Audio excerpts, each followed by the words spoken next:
Thank you very much, Peter. So yes, hello everybody. I am Kirsty Cole, and I'm here today to talk about how we at the National Centre for Social Research have introduced a video call interviewing approach on 3 of the longitudinal studies that we work on. I haven't been working alone, so my presentation today is based on the work carried out by the wider NatCen team and also our clients for these projects, in particular the Centre for Longitudinal Studies based at the University College of London, and also our colleagues at Kantar who share fieldwork with us. So it's just a kind of a summary of the 3 projects that I'm going to be mentioning today. So we work on the 1970 British Cohort Study, which is known as BCS 70. We work on the National Child Development Study, known as NCDS, and the English Longitudinal Study of Aging, which is known as ELSA. BCS 70 is following the lives of about 17,000 people born in Great Britain in a single week in 1970. And this is the study that I personally work on most. But NCDS is kind of a similar birth cohort study, but following the lives of people born in a single week in 1958. And both these studies are run by the Centre for Longitudinal Studies, which is this research centre in the UCL Institute of Education. And ELSA collects data from people in England aged over 50, and more than 18,000 people have taken part in the study since it started in 2002. And cohort members on ELSA are interviewed about every 2 years. The kind of frequency of interviewing on BCS 70 and NCDS has kind of varied over the years. It's about kind of every 4 to 8 years. At the moment, it's about every 4 years. And I suppose before I start talking about video call interviewing, it's worth noting that these studies are quite complex interviews, and they're surveys designed to collect information on health and physical and educational and social development and economic situation, as well as some attitudinal data. They're complex interviews designed to be done face to face. All 3 studies involve quite long questionnaires of at least kind of 75 minutes, and they can be kind of longer, more like an hour and a half or 2 hours, sort of depending how things go. And the questionnaires include some sensitive questions and a substantial number of show cards. They include cognitive assessments and requests to link respondent data, both for the cohort member themselves and also for their partner. And in addition, each of the studies has some kind of extra self-completion elements. For example, self-completion questionnaires sent before or after the main interviewer-led interview. Sometimes a self-completion section within the interview itself. And there are also kind of components that we invite cohort members to take part in after the interview, and consent for these is collected in the interview. So for BCS 70, there's an online dietary questionnaire. On NCDS, we ask people to consent to a nurse visit, kind of as a follow-up visit after the interview. In this wave of ELSA, we wanted to ask respondents whether they'd consent to wearing a kind of a health monitor for a couple of weeks. So these interviews are quite, it's quite a time investment on the part of respondents, and given the nature of the questions and the length and the multiple components, it's really important that our respondents and our cohorts kind of are as engaged as possible in the process to keep response high for this particular wave of the study, but also we want to kind of retain people for future waves of the study. And so using a face-to-face approach really helps achieve that. So back at early last year, we had plans in place to do a soft launch on BCS 70 for the Life in Your Early 50s study. We were planning to start that kind of in summer last year, having just completed a successful face-to-face pilot. On NCDS, we'd actually started main stage fieldwork. We started main stage fieldwork in February last year, and that was a Life in Your Early 60s study, because the NCDS cohort are now kind of 62 years old, or they were kind of last year. And for ELSA, again, plans were in place. A lot of the development work had been done on the survey protocols and the interview tool, and we were planning to start fieldwork over the summer. But of course, the COVID pandemic and restrictions meant that all our plans for face-to-face fieldwork had to be put on hold, and we didn't know how long that would be for. And also at the same time, the use of video calling tools for kind of work and personal purposes became more prevalent. So our CLS, our client for BCS 70 and NCDS, commissioned a small-scale video call pilot on the BCS 70 study because we wanted to explore kind of other ways of collecting interview data. We did consider web or telephone approaches, but thought they wouldn't be optimal given the nature of the survey. And so we started by wanted to do a kind of a small scale pilot just to see whether it was feasible to ask cohort members to complete interviews in this way. And we were interested in understanding the extent to which video call interviewing would be something that cohort members would be able and willing to try. And we wanted to explore what the technological requirements might be, what adaptations would be needed to the interview content and format, and what kind of additional requirements there'd be for interviewer training. And we're also thinking about, we wanted to kind of design an approach that ultimately might be suitable for wider scale rollouts. We wanted to kind of understand the issues around that. And internally, we've been using this acronym CAVI to refer to computer assisted video call interviewing. So this slide is kind of a summary of the testing we've done of our video call kind of interviewer approach and the overall response rates. And all these tests that we've done kind of used a video call only approach. So in these ways of fieldwork, we were just saying to people, will you do a video call or not? But we did say to respondents that if they weren't able or weren't willing to try a video call interview, then we would allocate their case. We could allocate their case to a face-to-face interviewer when face-to-face interviewing becomes possible again. So in autumn last year, we did this small scale pilot for BCS 70. We kind of chose 60 quite engaged sample members. There were people who'd taken part in the previous wave and had indicated in another online survey that they might be willing to try a video call interview. So I guess it's not surprising that our response rate there was quite good. Our response rate was actually 73%. I realize I put the wrong number on this slide. But we got good kind of feedback from respondents and good feedback from the interviewers about how that had gone.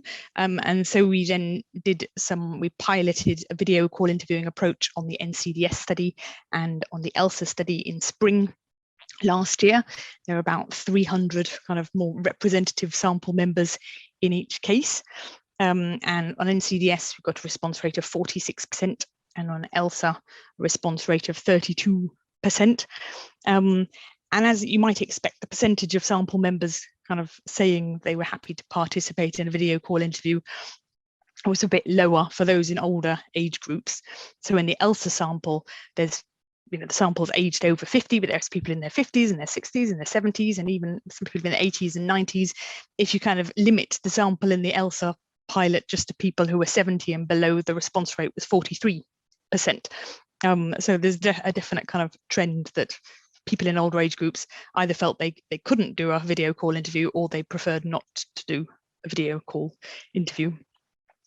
And then over the summer, we fielded our kind of soft launch for BCS 70, and we did that as video call only. We'd hoped to do it as kind of a more combined face-to-face and video call approach, but because of the ongoing COVID situation, we did that as video call only. We had 1,067 kind of representative sample members, and the fieldwork's only just finished. Our response rate is around about 52%.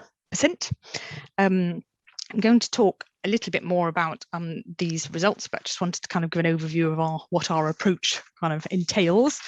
And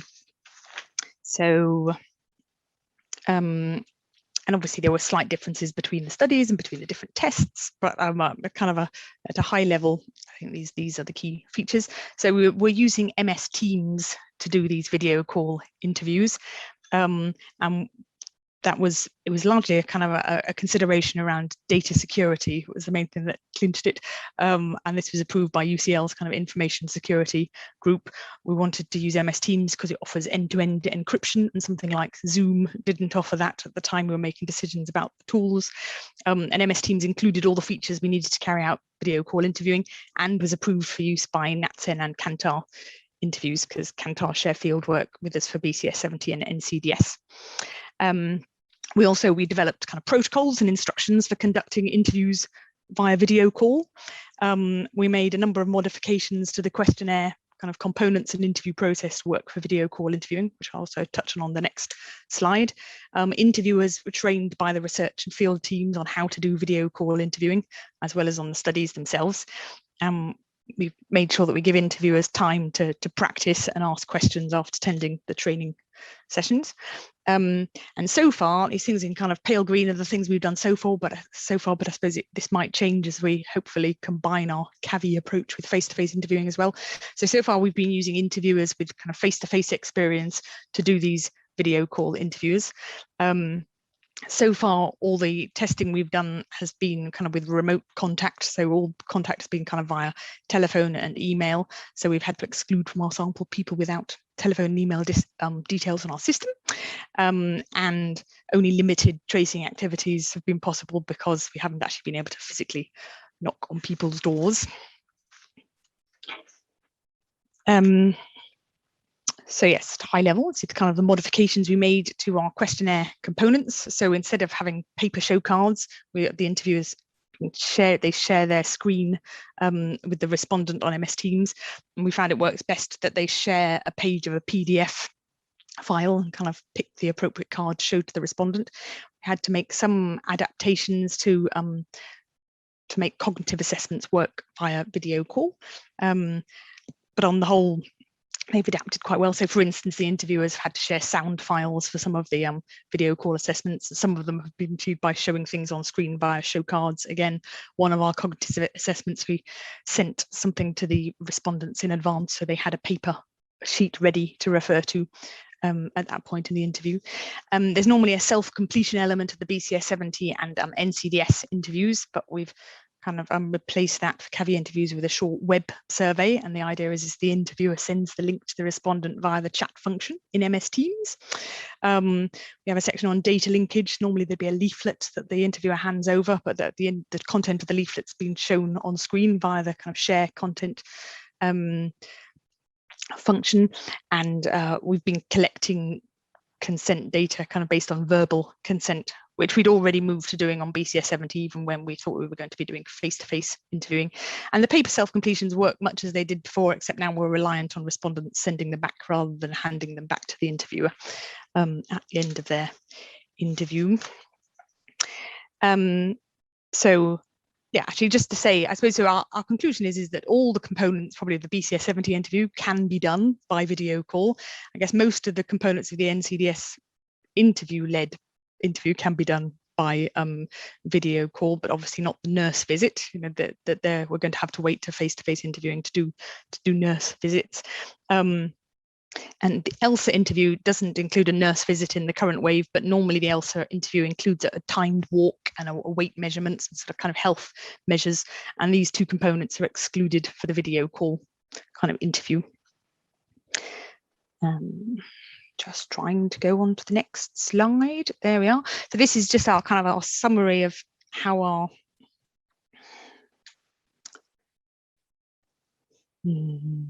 this is the slide I want. This is the summary of our kind of fieldwork steps. The office sends a letter to the respondent telling them about the video call approach and that the interviewer is going to be contacting them.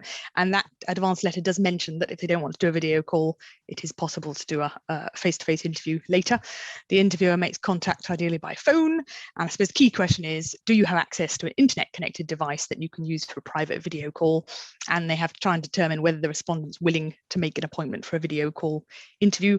And if they are, then the interviewer sets up an MS Teams call, sends an invite. On most of our studies, we've got some paper which we need the respondent to receive before the interview, so the interviewer posts that to them. The respondent gets a reminder the day before. Then you have the actual CAVI interview, and then there are a number of kind of emails and reminders afterwards for things that if people need to be reminded to complete the extra components or send back paper documents.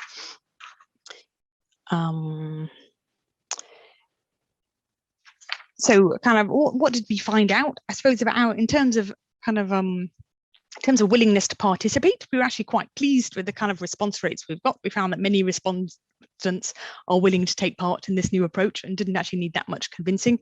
So I guess our response rates on NCDS and ELSA kind of ranged from sort of 32% for ELSA and to 52% for our recent BCS 70 soft launch. But even on ELSA, it kind of demonstrates that, a third of interviews were sort of successfully carried out using this approach.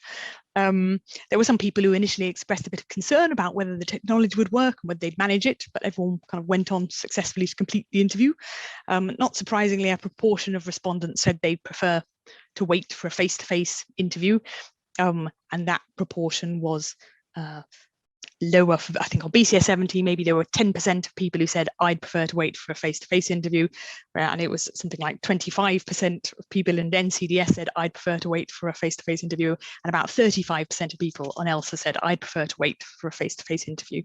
And I know the ELSA team said they didn't really think that was so much that people couldn't, sometimes it was to do with technological capability, but also it was just to do with preference, that there are some people, it seemed that some people who would say I would just prefer to do a face-to-face interview. And obviously, because we were using a CAVI only approach, it was a bit harder to contact some respondents. So our non-contact rates were slightly higher for using this CAVI only approach. So I'm aware that so in terms of technical considerations, so some respondents did find joining the call a bit difficult, but they all managed it in the end. Respondents kind of managed using laptops and tablets and smartphones. They all kind of seemed to work all right. There were some internet connection issues, but these didn't stop interviews proceeding. We have observed that some interviewers have found learning these new kind of CAVI interviewing skills really quite challenging, although they've said that confidence has grown with practice. So that's something that we've kind of fed into our training, that we need to make sure that it's good to do the formal training, but it's also good to make sure that interviewers have time to practice by themselves and maybe practice with another interviewer, so they're really confident before beginning field work.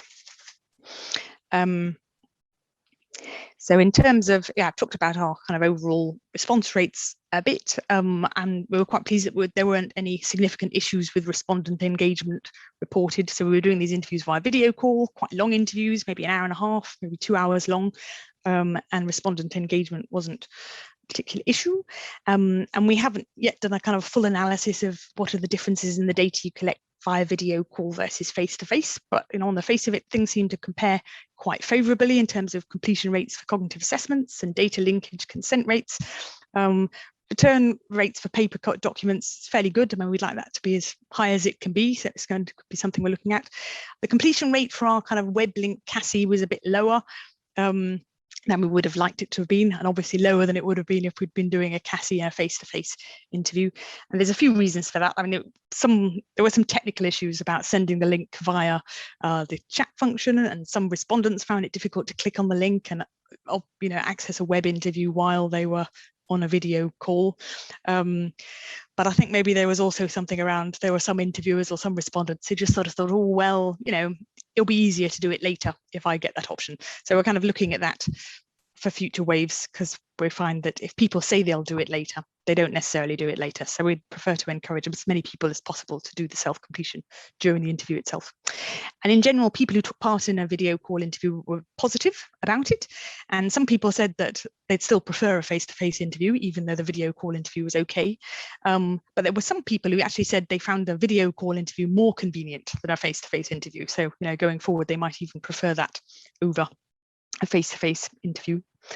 I'm going to skate past this. I think these are some specific numbers comparing our BCS 70 soft launch with the BCS 70 face-to-face pilot we did early last year, but much as that I said on the previous slide, just our kind of completion rates and consent rates and things compare quite favourably to face-to-face interviews. I guess I noted this a bit as I went along, that I've sort of talked a bit about our approach, but we've been refining our approach as we've been going along to try and make our different components work as well as they can. So I suppose in conclusion, we conclude that video call interviewing is technically feasible and appears to work quite well. We're quite pleased with our participation rates. Not surprisingly, there are some people who can't or don't want to do a video call interview. Some interview components won't be possible, things like collecting biomeasures and some types of cognitive assessments. Interviewers do require quite a bit of technical training, so there's maybe an argument for saying this is something that could just be focused on a subset of interviewers rather than expecting all interviewers to learn these skills. And obviously, if you're going to use it as a primary mode, then it depends on you having good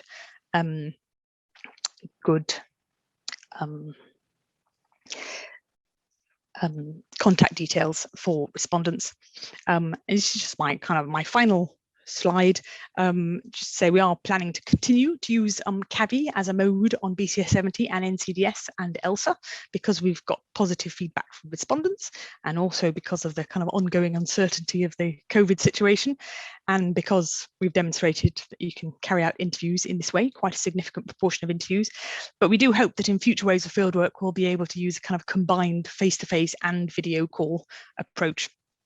But it's probably worth noting that longer term, beyond COVID, we might sometimes decide to use CAVI as an alternative to CAPI because of, I suppose, some of the things I've talked about, and because there might be cost savings in using a video call approach versus face-to-face approach. There's potentially environmental benefits of using a CAVI approach because the interviewers don't have to travel to the appointments, and because there are a proportion of respondents who suggest that they might prefer a CAVI interview over a CAPI interview. Thank you very much for listening, everybody.